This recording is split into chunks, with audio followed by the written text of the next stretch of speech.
What else, guys? Sorry kung medyo magulo yung pag-story ko kasi random thoughts lang to. So, yan. Hindi naisip ko para i-share lang yung mga expectations versus reality dito sa Canada. Unang-una, huwag mong ikukumpara ang Pilipinas sa Canada kasi nga magkaiba sila. Pangalawa, kung ano man yung trabaho mo sa Pilipinas, huwag mo ding ikukumpara sa trabaho mo dito sa Canada kasi magkaiba sila. Pwede mong i-apply yung skills pero yung ugali mo kung ano man yung ugali mo ng pangit sa Pilipinas, huwag mo naman dalhin dito sa Canada kasi dayo ka lang, nakikisama ka lang sa kanila, diba? Pag dinala mo yung pangit na ugali mo dito sa Canada, hindi ko lang alam kung may magtadagal pa sa'yo na employer or baka mamaya marami kang makaaway.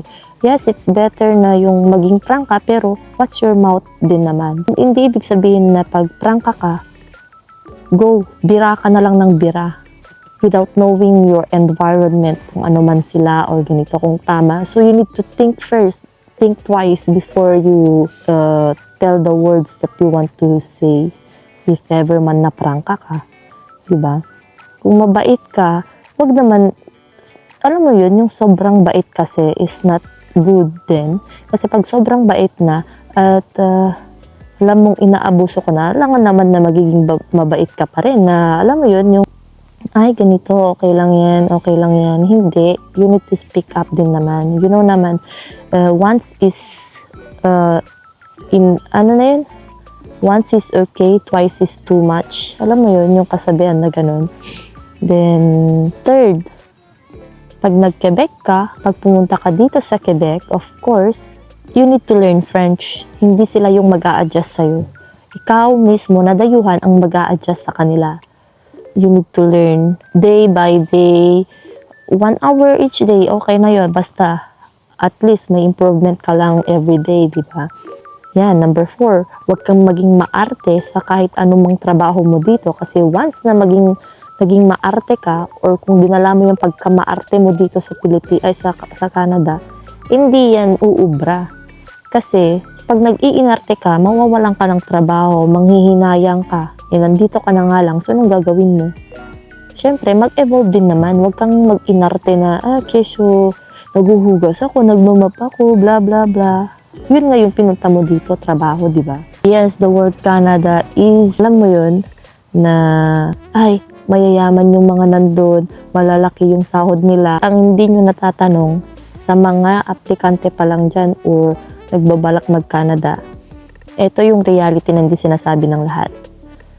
Pag nakita nyo yung contract nyo na halimbawa, ang offer sa inyo ng isang buwan is $3,000. Siyempre, i-compute mo yun. 3,000 times 40 ka mo na lang, magkano na din yun? 100 plus. O pag kinompute mo yun, ng ganon, okay, malaki na pala yung sahod ko.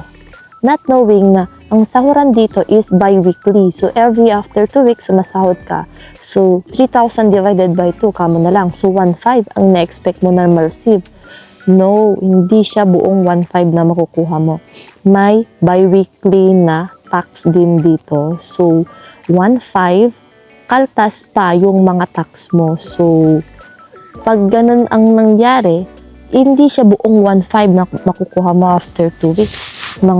Siguro makukuha mo na lang 1,200 for sure. The higher the OT, the higher the tax that you will pay. So pag 1,500 ang bi-weekly mo, ang makukuha mo lang is mga 1,200, mga ganyan lang kasi less tax na yan.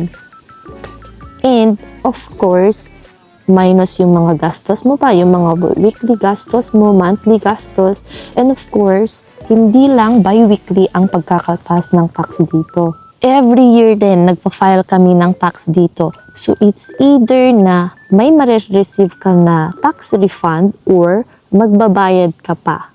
So, depende yan sa status, guys. I'm not really sure about kung may ma-receive ka man or ano, pero yun ang realidad dito sa Canada.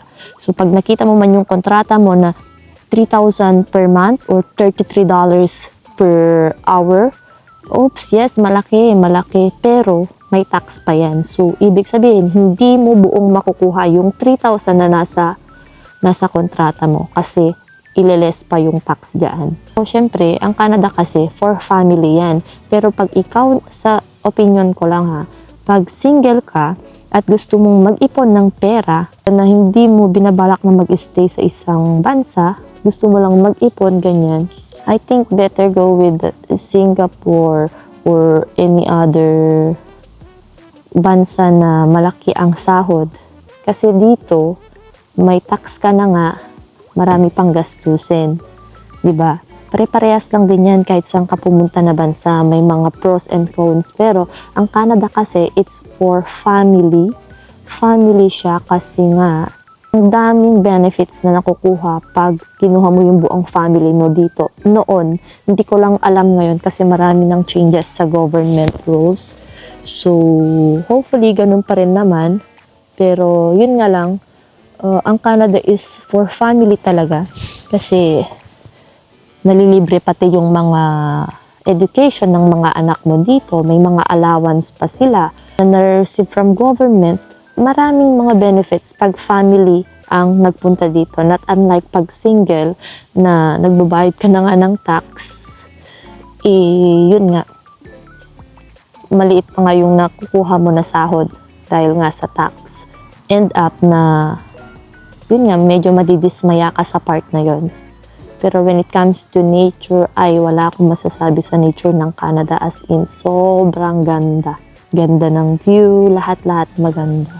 And that's it for today. Random thoughts lang na pwede kong i-share sa inyo. So yeah, till next time.